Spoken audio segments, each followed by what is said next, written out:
Hi, and welcome to the Sallie Tomato YouTube channel. Here at Sallie Tomato, we enjoy bringing you tutorials that teach and inspire. Today's tutorial features our Alice pattern, a neat tote with a 1970s vibe.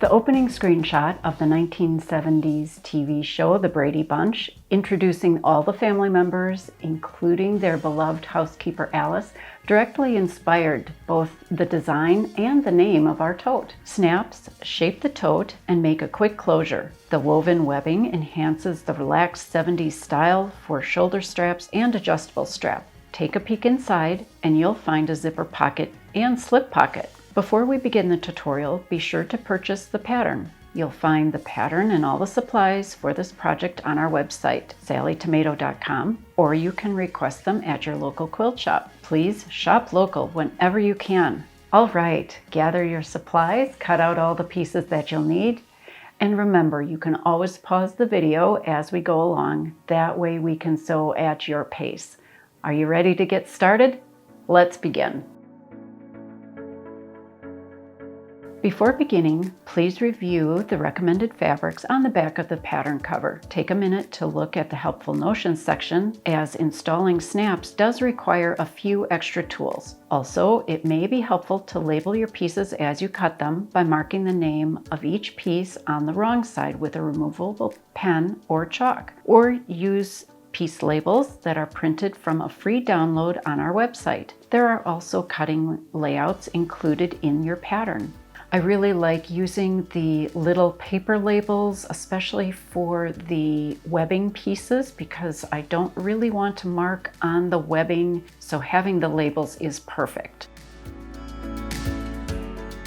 First, we're going to attach heavy stabilizer to our base piece. So you're going to center that stabilizer piece I on the wrong side of your main piece C, and be sure to use either basting spray or basting tape to help hold that stabilizer in place, and then you're going to top stitch along the outer raw edge of the stabilizer.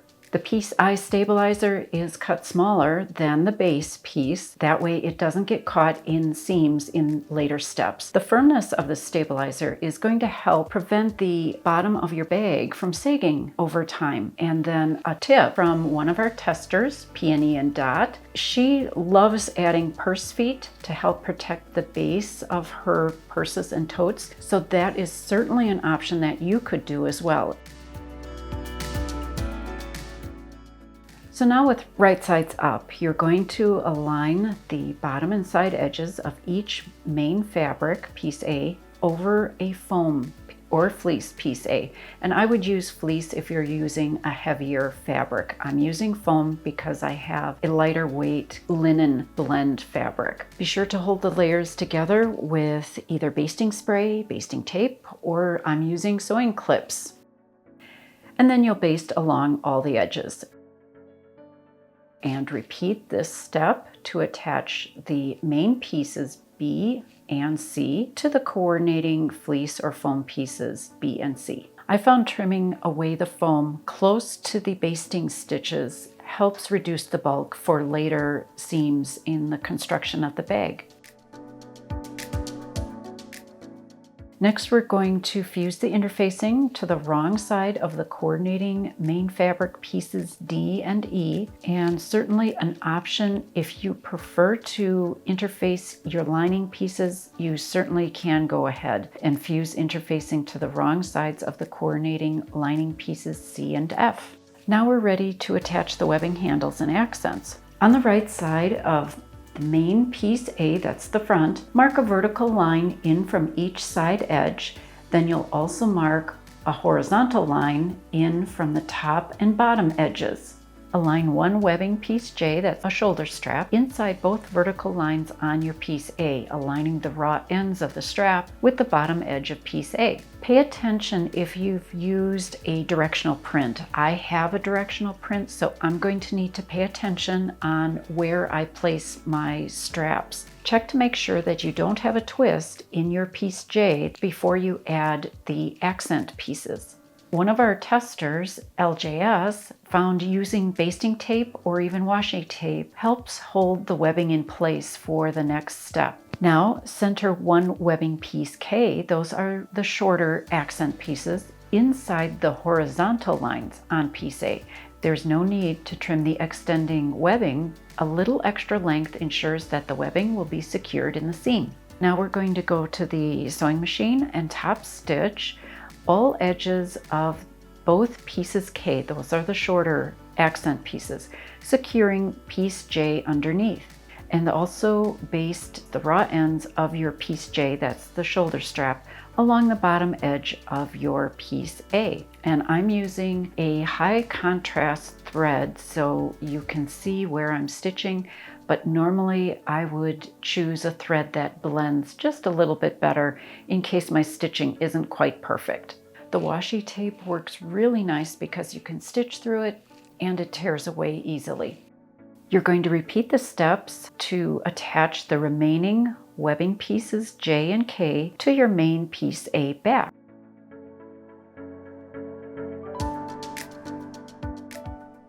With right sides together, center one long edge of your main fabric piece C, that's the base, along the bottom edge of your main front panel, aligning the raw edges, and then sew together, starting and stopping just in from the short edges of the base. And make sure to refer to your pattern for the recommended seam allowance, and make sure you backstitch at this seam to reinforce it. Next, we're going to press the base away from the front, covering the seam allowance, and then top stitch on the right side of your base piece, starting and stopping again in from the short edges of your piece C or your base piece. And then you'll repeat the steps to attach the opposite long side of your base to the main piece A back. That's your back panel.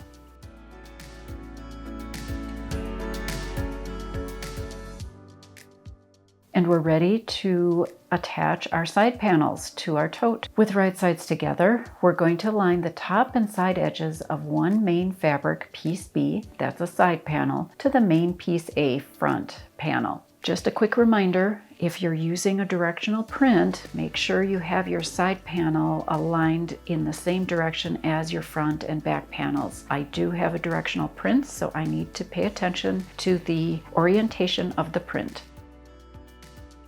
Then at the sewing machine, sew the sides together, follow your pattern for this proper seam allowance, and remember to end your stitching before you reach the end nearest the base. You're going to press the seam open as best you can, and then repeat the same step to attach the opposite long edge of that side piece to the main piece A back.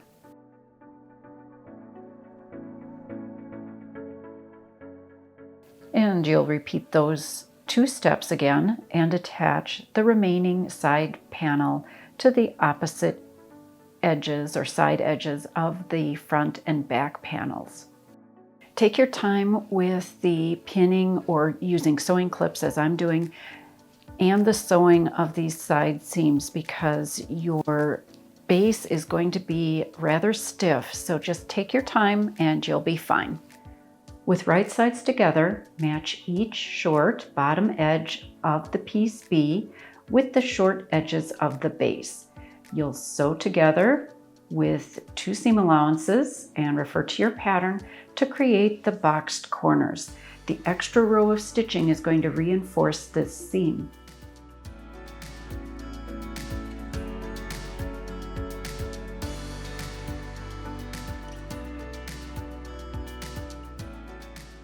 I'd recommend visiting our YouTube channel to check out our video tutorial on how to assemble an interior slip pocket. You'll use your lining piece G, that's the slip pocket, and then follow the pattern for the exact dimensions. And with right sides up, you're going to center that top edge of the pocket just down from the top edge of your lining piece front. That would be piece F.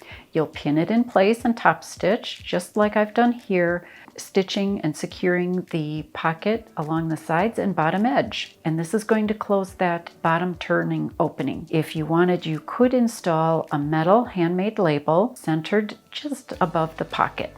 Let's create the interior zipper pocket. Be sure to follow the pattern instructions for all the dimensions and full illustrations, but also you can check out our YouTube channel to search for how to make a zipper pocket tutorial. That's going to be very helpful for you. We're going to be using the lining pieces H for the zipper pocket. There'll be 2 of those. And then you'll be adding the zipper pocket into the lining piece F back. That's the remaining piece of lining without the slip pocket. Remember to unzip the zipper completely so that's open, and also the bottom edge of the zipper pocket is going to be left unsewn for turning the bag right side out in a later step. Zippers by the yard are really fun to use because you have the option to add really unique zipper pulls, especially to the number 5 zippers that we carry. I'm using a sweet little heart zipper pull just to add a little something special to the lining.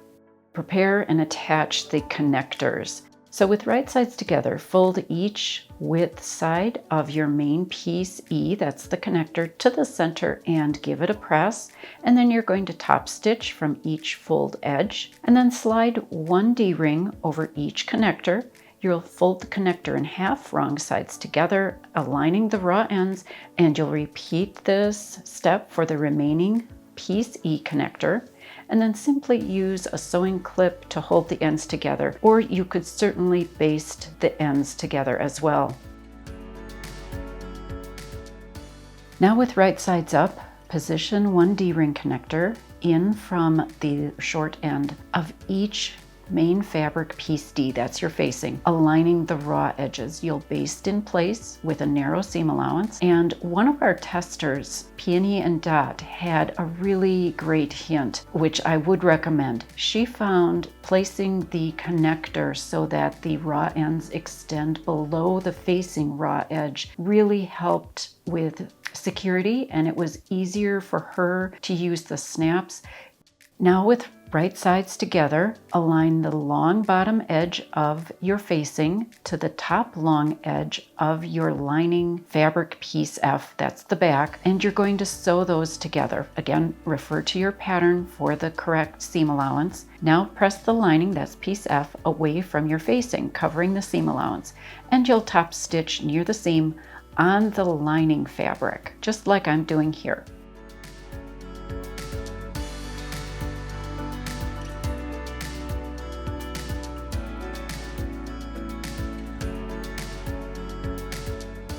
Mark a horizontal line just above the facing seam on the facing itself. This is on the right side. You'll mark a center on that line and then follow your pattern to mark 2 more marks on either side of the center mark. So you'll have a total of 4 marks. And all the details are illustrated in your pattern. And then we're going to install the eyelet half of the snap at the 3 centermost marks. And this will be on just 1 piece of our lining with facing. And I'm going to add small squares of heavy stabilizer to help support the snaps in the facing.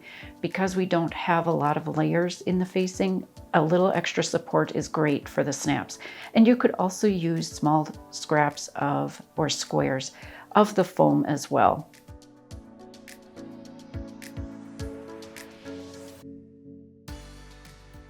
I'm going to mark the same markings as detailed and what I marked on the first lining piece. Again, on the right side of the facing, position the marks, following your pattern. And this time we're going to place 2 more of the eyelet halves of the snaps just to the left and right of the center mark. but they are going to be in different placements than our first piece.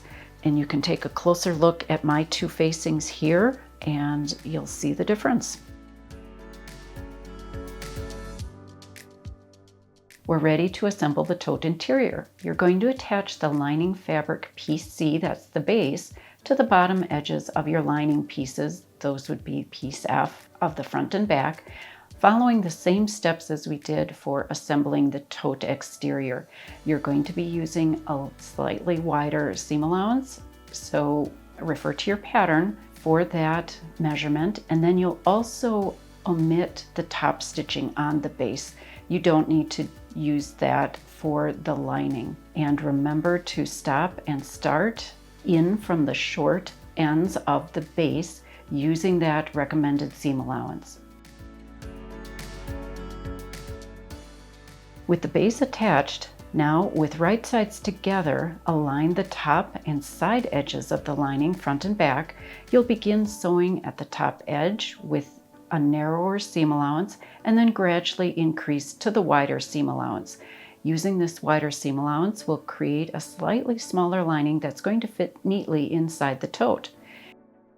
Now with right sides together, match each side seam with the center of the short edge of your base in the lining. You'll sew together with wider seam allowances again to create the boxed corners, and make sure to back stitch the seams to reinforce them.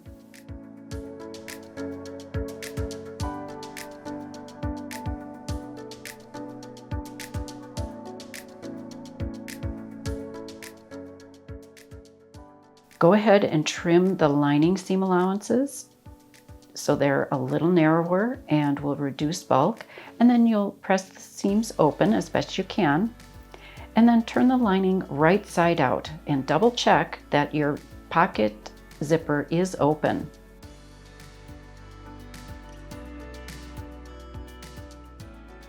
With right sides together, insert the lining into your exterior tote, aligning the top raw edges and centering the lining seams in between the exterior side panels seams. You'll secure with sewing clips or pins, and then making sure that those handles are down inside the tote. You don't want them caught in this top seam allowance, and then sew around the top edge with the recommended seam allowance. You'll turn the tote right side out by pushing the exterior and lining through that bottom unsewn section of your zipper pocket. Gently push out the corners and edges to shape your tote. With all the layers smoothed, you're ready to top stitch or hand sew that opening in the zipper pocket closed. Continue with smoothing the lining down into the exterior, and then use your fingers to roll the top seam to smooth the top edge. Hold the seam in place with sewing clips or pins. I like sewing clips, they hold everything nicely, and then top stitch along the seam. Take your time stitching around this top edge. Your tote is a little bulky because of the foam. If you have used foam, it'll be a little easier if you used fleece. So just take your time stitching around that top edge. Next, we're going to install the cap halves of the snaps through all the layers at the remaining marks on the facing.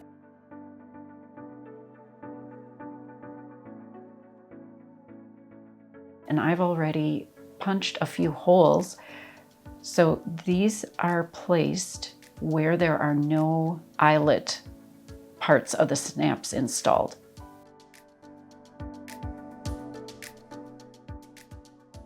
To prevent the raw ends of the woven webbing, that would be piece L for your strap, from unraveling, you have a couple options. You could certainly melt each end of the strap by lightly touching it with a lighter or a candle. If your webbing is cotton or you're not comfortable with melting the raw ends, be sure to sew over each raw end with a wide zigzag stitch multiple times. Or one of our testers, Rita, had a great tip for covering the raw ends with small pieces of cork fabric top stitched in place. It covers the raw ends to prevent them from raveling. To complete the webbing strap, I'd recommend going to our YouTube channel and check out a video tutorial on how to make a crossbody strap for easily adding the hardware to your woven webbing strap. Well, I hope you enjoy using your new Alice tote. Whether you've chosen totally 70s prints or a more contemporary fabric, I'm sure your tote is looking fabulous. Remember, if you have questions, leave a comment below and we'll do our best to answer them. We encourage you to share photos of your completed projects using hashtag SallieTomato and hashtag AliceTotePattern on social media. If you found this tutorial helpful, please give it a thumbs up and subscribe to our YouTube channel so you always know when a new video is here. Thanks so much for watching and perhaps sewing with me today. Until our next tutorial, have a great making day.